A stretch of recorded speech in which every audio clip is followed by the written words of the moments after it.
Hey everyone, Georgie here with Ukraine Matters.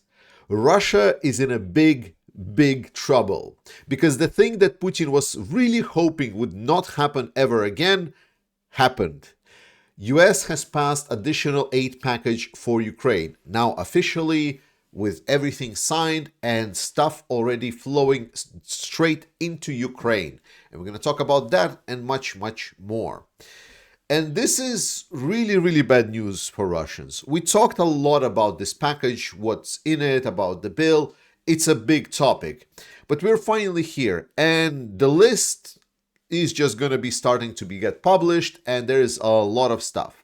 So the first package is about 1 billion. Now, I know that some of my sources said 9 billion, but that was firstly unconfirmed, and secondly, we're going to get there.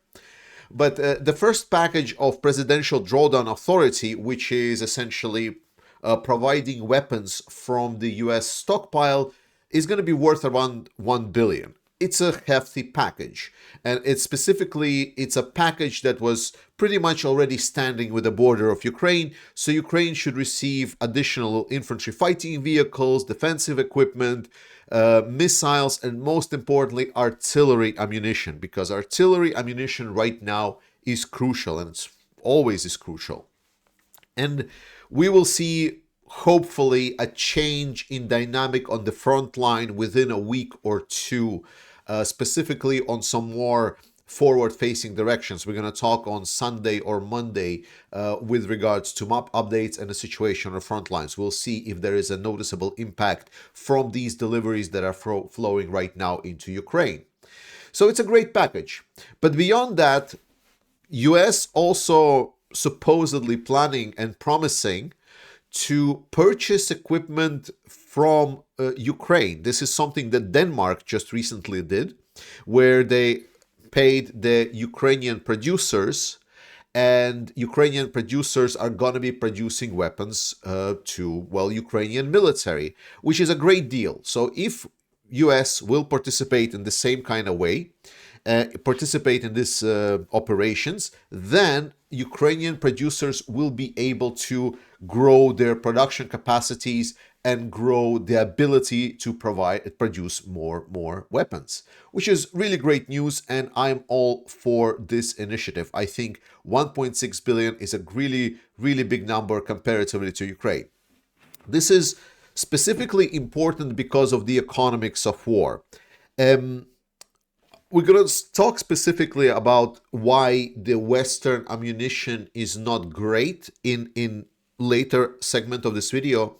But one of the most important part why it's also not the best is that the cost of producing a unit of ammunition or a unit of weapon inside of the Western countries is a lot more expensive because of the salaries, because of the more expensive insurance policies, stuff like that, you know. So it really requires to do a lot to get cheaper. Whereas Ukraine-based producers, they have significantly cheaper production costs. So they're able to output a lot more for the same amount of allocated money. So if we're talking about 1.6 billion allocated in orders to Ukrainian military, then these are many times more efficient than the orders that would be otherwise allocated to the Western powers. The downside is obviously that we in Europe and US are not growing our production base, but I think right now the bottleneck is at the production capacities rather than the available finances for that. And then the third part of the package that has been also announced, which is going to be United States Security Assistance Initiative for Ukraine. This is the other part of the production investments. This is where US will invest in the companies that are producing arms in US to be later delivered to Ukraine, essentially making orders. The current orders that are being discussed right now are for the Patriot missile systems, but these will be like a years apart because it takes a while to build Patriot missile systems. There's going to be additional requests to build probably certain drone types, ammunition types, probably cluster munition will be produced again. I'm hoping they will. I know there is right now about 4 million shells that are waiting to be delivered to Ukraine. And as far as my sources are reporting, then yes, then cluster munitions, these 4 million, supposedly will be going to Ukraine because some people asked about this. So additional 6 billion right away will be allocated to these procurement initiatives. And this is great. So now we come back to that 9 billion number that I was stating because I've been very confused. People said to me that US is going to allocate about 9 billion in assistance to Ukraine right away. And I was like, well, that's quite a lot. That would be a huge package. Then we heard the news about this 1 billion assistance package that's going to come. And I was like, oh, well, 1 billion and 9, that's far away. Like, that's too much. But then, then they said, oh, but it's also going to be 6 billion in the US, United States Security Assistance Initiative. Oh, so that's already 7 billion. But it's still a little bit away from 9. And then they said 1.6 billion in Ukraine defense purchasing for weapons. And that's already 8.6. And now I don't know whether this is like whether to treat my source, this new source that I get, as right or wrong. But that's very close to what was stated to me. So we'll see if this will turn out. If they got it right, but I will definitely still put a little bit of a question mark because it's not 9 billion. But yeah, I don't know. It's something. But talking about the weapon production in US, and here I want to talk about the general Western weapons because we in the West have been suffering from the peace dividends that really boosted our economy. The unfortunate part of additional peace dividends, specifically for US and NATO allies, that for a longer time, the enemies that we had and the wars that we thought we were going to be fighting were not the wars against an equal adversary or adversary that have some kind of advanced capabilities. And we end up in a situation like this, where there was significant allocation of resources to modify and create so-called GLSDB. It's a ground-launched small-diameter bombs. Small-diameter bombs are essentially bombs that would be launched from a plane, and then they would open their wings like you see in the picture and then glide a certain long distance. They would be able to maneuver to the place where the enemy base or enemy location needs to be hit, and then they would destroy it. And we saw this already previously with certain other weapons. The issue is that reality is different. And when your enemy is not just a bunch of guys with machine guns hiding in some half-buried buildings in the sand, then the systems that were produced for that are inadequate whenever we're considering some kind of real-time war. And this is going to be true for a lot of our systems that we have in our militaries. It's the same story with weapons production, ammunition production, the lack of stockpiles.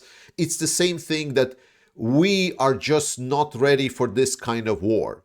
And if Russia right now is threatening Ukraine and we're seeing a lot of these weaknesses, imagine what would happen if, for example, there would be a clash with China that would have significant more military capabilities at scale, like they would have mass. That would be very, very difficult. And what happened here with GLSDB is that it turned out that Russia, as a military power, they did have certain developments, specifically in the electronic warfare. And a lot of our incredible weapons that we are having in a Western world are very high precision weapons. And high precision weapons require specific elements to target their, like they have sophisticated elements that first and foremost are expensive and they are very vulnerable. And they require all these things to work to a perfect condition. And And it turns out that even Russian electronic warfare that has been derived from like just in within a year or maybe or two in total are completely demolishing Western components and Western thought. This first happened with the Switchblade drones that were delivered to Ukraine earlier in war, where it turned out that a simple $400 FPV drone was less susceptible to the electronic warfare than many thousands worth Switchblade drones. And this is the same. So GLSDB, it failed in Ukraine because they're using the guidance system that are super reliant on very simple components. And Russia is just using their basic electronic warfare components, and all of these missiles just drop down, not missiles, bombs. They just drop down from the skies with no purpose and no damage dealt to the targets. So Ukrainians have tried it, used it, and they dropped it like a bad habit. That's the unfortunate thing. And I want you kind of reflect on it and think how much and how many different sophisticated, highly sophisticated, like precise weaponry we have in our balances in our factories being built, right? And think about it this way, that all of this sophistication also makes it super expensive. So not and we not only have a lot of this very sophisticated equipment, which is a relatively small pile of weapons comparatively, right? If we will output something simpler, but it's also potentially a complete junk when faced against the reality of a modern warfare. Just something to reflect about, and this is a weakness that I really believe that we should address at some point and try to raise this, that we need not just the big, loud, smart weapons. We just need weapons, and a lot of them. But thankfully, a lot of the weapons that Western allies are providing to Ukraine are efficient. For example, it's now been revealed that US has been starting shipping ATACMS missiles to Ukraine. And we're not talking ATACMS missiles that were sent in before. We're talking about ATACMS missiles about 300 kilometers range. These ATACMS missiles have already participated in certain strikes in Crimea. They've specifically destroyed these anti-air systems that are supposedly to Russian Patriot analog, the S-400 systems. And as we can see, these systems didn't even have a chance to fire. Like you can see the tubes that are standing here, they are not broken. So the missiles are still in there. So this is very nice. This is extremely good. So the Russians cannot really shut down efficiently these ballistic missiles. To put it in perspective, because not everyone knows what a ballistic missile is. So there are two types of missiles that are relatively popular. One is the one that kind of flies like a jet that lifts off, and on a relatively low altitude, it flies along the ground, right? So if this is ground, then this flies along the ground. A ballistic missile is the missile that kind of goes up, and then it kind of uses ballistic trajectory and goes with a huge speed downwards towards the Earth. So the difference is that the cruise missiles, the one that fly along the ground, they're harder to capture with radar because they're flying relatively low, but their speed is relatively slow, so it's easier to intercept when detected. Ballistic missiles usually can be detected earlier because of their trajectory and the speed and the way how they're doing, but the issue is that they are getting insane speeds when they're going towards the ground, and there is little to no.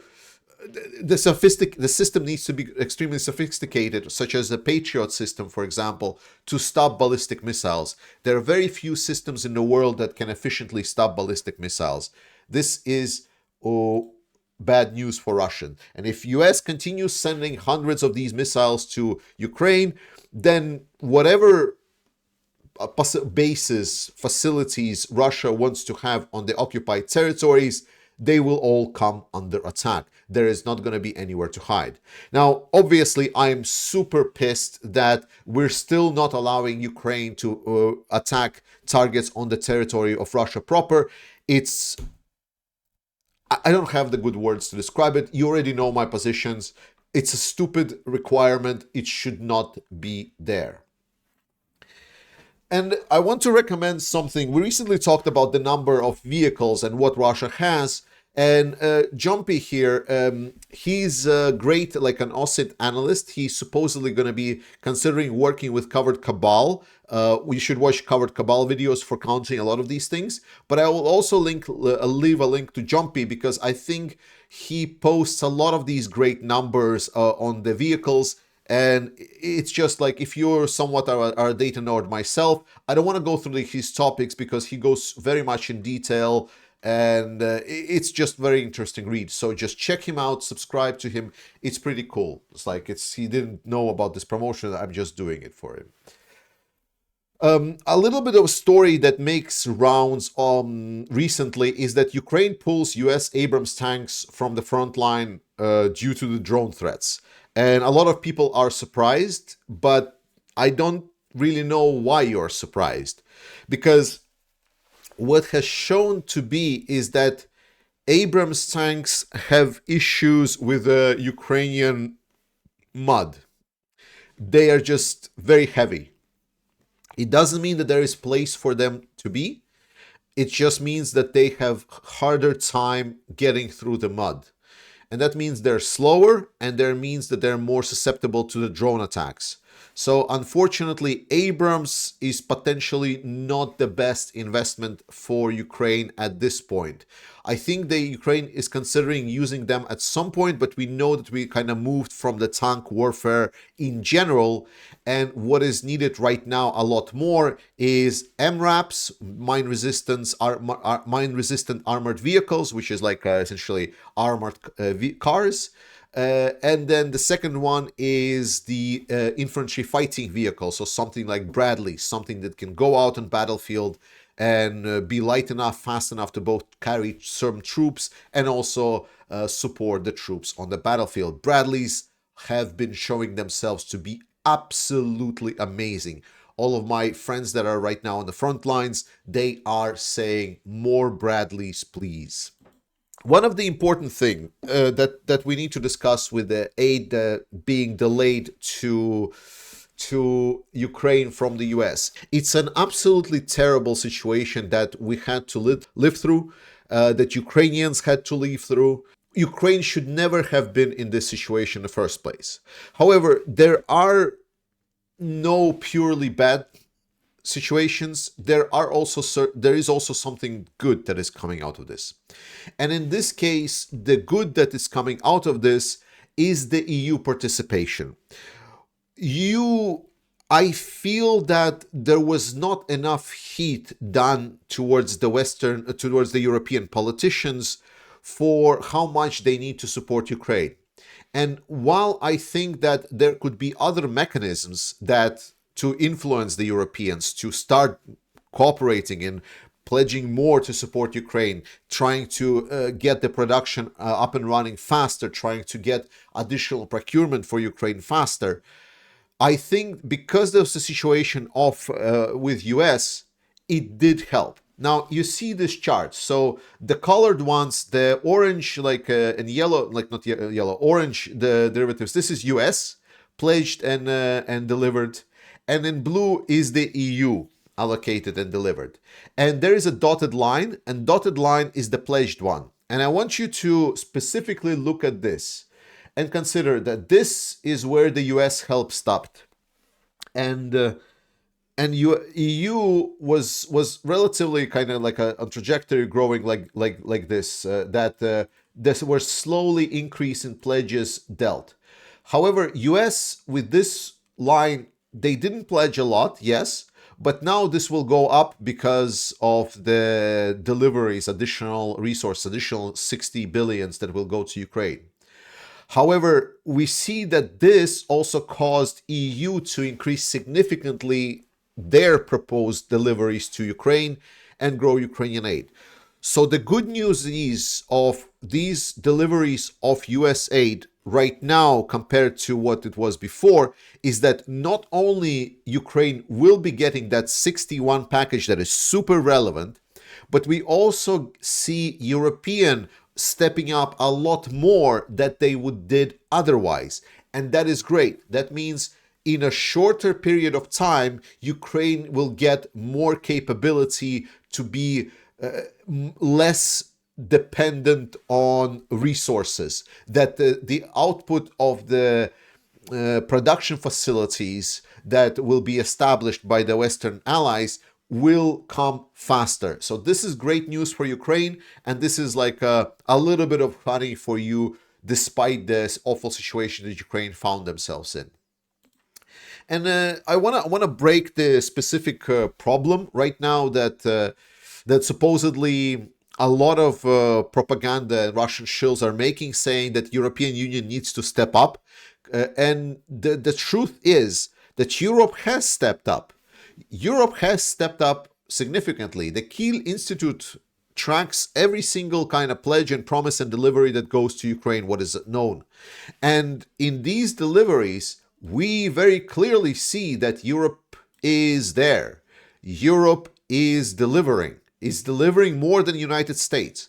Now, it was true for a while that EU was not delivering as much military aid as Europeans. But Europeans have been investing in the military industries. They have been investing in production. And while, yes, there are problems of growing production, we know about that. That's the problem of Europe. That's our tragedy of peace dividends that we need to live through. But we see Europe stepping up significantly. In percentage of GDP, US is not even there in higher numbers. US is all the way there. Also, it's only 0.3% of GDP that US has donated, whereas other countries have donated significantly more. So we're not talking about great numbers. And it's important, like, if it's 0.3%, I know that the initial reaction is right away, oh, US should do more. Yes, but even with 0.3%, that's great. That's already more than enough to defeat Russia. The fact is, it is enough. If this will continue on a regular basis and Ukraine will get these deliveries, then Russia will break.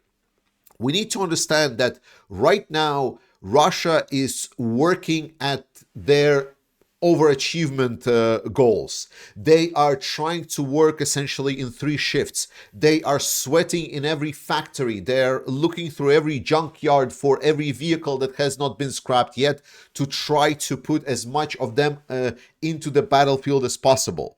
Whereas European powers and US, to be honest, like, do you feel that additional support that your country is giving to Ukraine has significantly changed the situation for you? Like, did it? Do you feel that your country is struggling? And if you say yes, you're lying to me, because I know the answer. Because the answer is no. For us, it's a relatively low effort. We don't even notice it. It's such a small effort that our life changed almost in no way. And that is the whole point. While Russia is sweating their hand off, while they're working in 3 shifts non-stop, trying to push everything out of their production, we're just not even, we're starting to sweat. We're not even in a rhythm there yet. We're just getting there. So we have the power and might to crush Russians. And I think this should be the goal. Ukrainians just need to hold in there, get a waiting, and I believe that with our output, with US output, European output, everything, the machine, the whole weight of our economy, when it finally kicks in, the weight of it will absolutely crush anything that Russia has to offer. And that's the best part. And UK is participating as well. UK obviously not part of the European Union, and I'm not sure how to respond to them. For me, I'm very salty about UK not being in EU. I think UK brought very important things to European Union, and it's thoroughly missed inside. That's what I can say as a European. But UK is also stepping up. Additional new biggest package has been approved for delivered to Ukraine. More equipment and stuff will be sent to Ukraine. That is great news. And this needs to be continue. And to continue, I'm calling on all of the people inside of Europe. On the 6th to 9th of June, the European Parliament elections are coming in. So I call to you to vote on these elections. For us in Denmark, the registration needs to be done to vote in these elections before the 6th of May. I don't know if it's because I'm an expat, but I know there are other expats. So please check if you need to register, because usually there is a certain period by which you need to register in certain places. So please vote. Please vote for parties that will continue helping Ukraine, and together with Europe, with US, with UK, we're going to crush Russia, and we're going to make sure that they will never even think of coming back and threatening us ever again. I love you all. Slava Ukraini, and I'll see you guys next time.